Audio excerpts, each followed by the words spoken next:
ఏనా ఏమైంది దబ్బుకుంటూ వస్తున్నారు? ఏమో తమ్ముడు, బండి రిపేర్ వచ్చింది. ఇక్కడ ఏదైనా మెకానిక్ సెట్ ఉందా?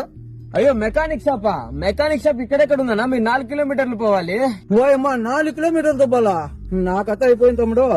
ఉండండి, నేను మెకానిక్ నే, ఏమైందో చెక్ చేస్తాను ఒకసారి. బా దేవుణ్ణా వచ్చినా తమ్ముడు, అదేందో చూడట్లా.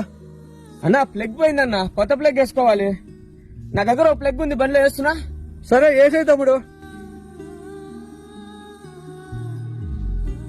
అన్నా అయిపోయిందన్నా, ఒకసారి చెక్ చేసుకోండి. చూస్తా తమ్ముడు. అమ్మాయ్యా, బతికించావు తమ్ముడు. ఎంత అన్నా 150 రూపాయలనా? ఇది 150. 5 నిమిషాలు కూడా పట్టలేదు కదా తమ్ముడు, చాలా దోసుకుంటున్నావు నువ్వు. అన్నా నేను మీ దగ్గర ప్లగ్ తలిగించిన దానికి 1 రూపాయి కూడా తీసుకోలేదన్నా. ఆ ప్లగ్ తలిగిస్తే మీ బండి స్టార్ట్ అవుతుందని తెలిసిన నా అనుభవానికి ఆ ప్లగ్ అయ్యే ఖర్చుకు మాత్రమే నేను మీ దగ్గర డబ్బులు అడుగుతున్నాను. అయినా అన్నా మీ బండి స్టార్ట్ అవనంత వరకు నేను దేవుళ్ళ కనిపించాను, స్టార్ట్ అవగానే దోచుకునే వాళ్ళ కనిపిస్తున్నానా? చూడండి అన్న, అవసరం తీరేదాకా ఇచ్చేది కాదన్న గౌరవం, అవసరం తీరిన తర్వాత కూడా ఇచ్చేది అసలైన మర్యాద. మీరు నాకు ఆ డబ్బులు కూడా ఇవ్వాల్సిన అవసరం లేదు, వెళ్ళండి అన్న. సారీ తమ్ముడు, ఇదిగో డబ్బులు తీసుకో. Thank you. ప్రస్తుతం చాలా మంది ఇలాగే ఉన్నారు. అవసరం ఉన్నప్పుడు విపరీతమైన రెస్పెక్ట్ ఇచ్చి అవసరం అయిపోయాక అసలు రెస్పెక్ట్ ఇవ్వడం లేదు.